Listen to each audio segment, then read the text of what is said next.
Hey, happy Friday, everybody. This was going to be the fastest layout and project update that I've ever done. So I'm gonna keep it at 10 minutes because I got a massive headache kicking in and I really don't even feel like doing this. But for you, the viewer, I will sacrifice. Come around over here and I'll show you what I've been doing. Just ignore that. So if you've watched my previous videos, you know I've put in about 16 feet of bench work here. Focus. I've been working on this underpass. I'll highlight that here in just a second. But this section here, I've got the foam up there and I got it cut for the on-ramp and off-ramp. And this little corner piece over here, I built a little section there and I got the foam ready to glue down. I did this bottom part a little bit different. It looks like a pallet. Instead of wasting money on an entire sheet of plywood, I used some scrap, and that should do just fine to hold that piece up. So in the next few days, I will come back here to where the little white piece is there in the back. I'll trim that down and make a transition for that curve. And I have the curve marked on there, and I'll probably use the same type of material, which is right there, as the road bed, and I'll put that down. So come back here in about a week and check that out. So this is what I've been working on the last couple hours. Now, my plan is to order some Pico or Pecco or however the hell you say it, bridge girders. They're kind of a rounded version of kind of what you're looking at. But in lieu of not having any plate girders, I use some paint sticks and I cut them and I notched them.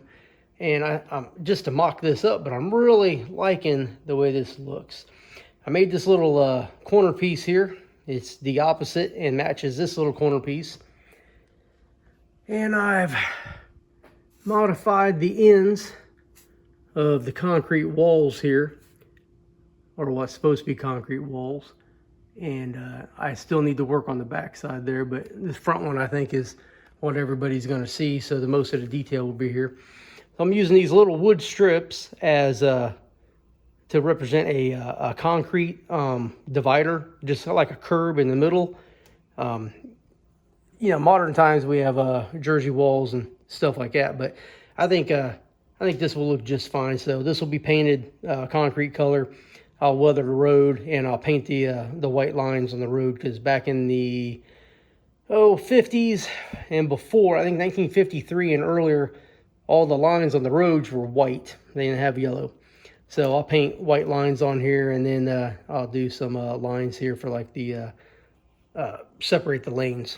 Oh, damn, my little thing here. I made this little, had to remake this little piece of freaking support right there. Can't really see it. It's one of them old lifelike Tyco, I don't know, bridge kit things where the tractors fit in it. But I cut it down and I think it looks all right. It's coming along. It's coming along. Haven't done anything over here, but I've been playing a little bit.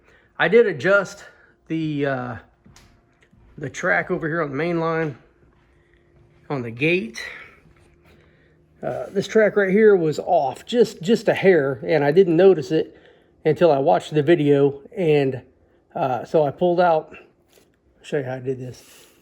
I drilled holes on the ends of the ties on both sides and then in the middle, and that's how I mount it. That way there it doesn't move. And all I did was just pull those pins out, shift it over about maybe a 32nd of an inch, and then put them back in and double check the alignment. It's perfect.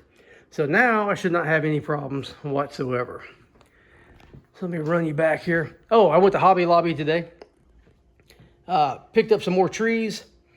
Found these at Michael's. I thought they were kind of neat looking, and they looked better than some of the other ones I got. I also, here's kind of a big thing. So I want to make the little polyfill trees, and I cannot find green polyfill fiber anywhere. And my wife is quite the craftswoman, making pillows and stuffed animals and just about everything you can imagine. And we have an abundance of white polyfill. So I'm going to try to dye some of it to see if I can make it green and see what kind of a pain in the ass that's going to be. So I might just do a video on that because I got a feeling my hands are going to be green and it's going to be disgusting. But we shall see. Oh, I put this piece of the layout up, this piece of bench work, and I cut the plywood for that. I'm getting ready to work all the way down there and connect the pieces. There's 24 feet to go. I could probably build all that in, you know, a day if I really put my mind to it. But we'll see. I got a delivery today from Eric Ernest. Where's that? And hang on. Let's see. I got so much crap everywhere, it's ridiculous. So this is the 3 kits here. This is a wooden deck, 125-ton capacity F-36 flat car that will ride on Buckeye trucks. And this is probably the simplest kit you'll ever get. Simply just screw the trucks in place and mount your KD couplers on both sides in a little box. Too easy. I got 2 of those. I'm gonna put one together, and then the second one I'll do a video on how I built it, which I'm sure there's going to be a little something to do. But you can even see the wood grain a little bit in the decking, which is pretty cool. And I'll check the specs on all that. And this is the newly redesigned version 6 car, F-38 flat car. First thing I've noticed, this is the first time I really took a good look at it, but the brake wheel housing, the manual brake housing is higher. Eric put stirrups on there, so I don't have to drill. He's also got grab irons on there and on the ends. So it's looking pretty damn good. And he also told me that he reworked the trucks so that the Intermountain 33-inch metal wheels will fit directly in there and you don't have to ream everything out. So I'm excited about these. Let's see what else have I been working on. Oh, I can tell you about this car. So in my training room, I don't have AC or heat. So what I do is I come out here and open up the windows. And, you know, so if it's 80 degrees outside, it's usually about 80 degrees in the house. But this is a 3D hybrid kit. So this is an Athearn car. And these bolsters are 3D printed. I got from a guy in, what's he do? Steel Modeler Supply Company. Well, if you look at them, you can see they've kind of warped. So the heat out here has caused them to warp. And I think it looks like crap. So you can see the metal walkway right there, how it's curved. That wasn't like that a few days ago. And I talked to him about this before, because it warped before I even started working on it. He said, he basically asked me if I put it in the sunlight, that the UV rays would do that to it. But I think that the heat out here has caused something to go awry with this. And you can see this one's the worst one. And I had sold this car. I had a guy on Facebook that really wanted this car, and I told him I'd sell it to him after the show. But I don't think I'm going to now because I can't sell crap. I don't do that to people. I mean, get on there. Damn it. Yeah, I don't do that to people. I'm an honest guy. I mean, I got a conscience. You know, I've done enough crappy things in my life growing up that I don't need to shit on nobody now. You know, but yeah. So you got 409 over here. It's got decals and the number boards now. I put on a firecracker antenna. Decals back here. Also relocated the horn from on the nickel plate motor to its actual prototypical location, and added a firecracker antenna as well. I got these locomotives lined up for MU cables and airlines on the rear. Let's see, 1048 there needs a whole bunch of work. It might not even make the show, so I'm not even going to probably mess with that. Let's see down here.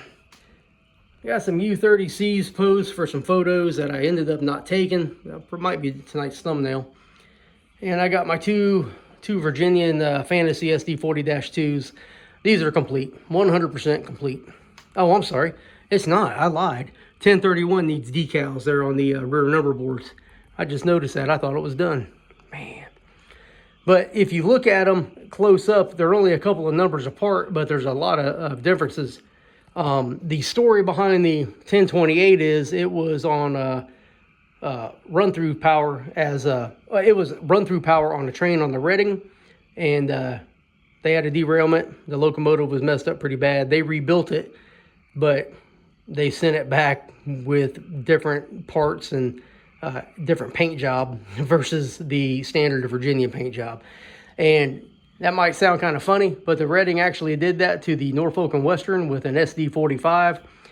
It was wrecked as a high hood. It got returned to the N&W as a a short hood front end with a low mounted headlight, and it's pretty whack looking. I can't remember the number of it. It was oh, somebody put it down there. It's 17 something, I'm sure, but I can't remember. But I don't know. So that's the story with the 1028. And let's see, nothing's changed back here. I haven't done anything but be lazy for the last week, and we're at 11.5 minutes, and that is about it. So if you like this video, go watch another one. Share, leave a comment, leave a like for sure. Make a comment about how absolutely pathetic my desk looks. I can't even blame that on Dwight. That is 100% me. But like, subscribe, comment, come back here in a few days and see what I do next. Thanks for watching.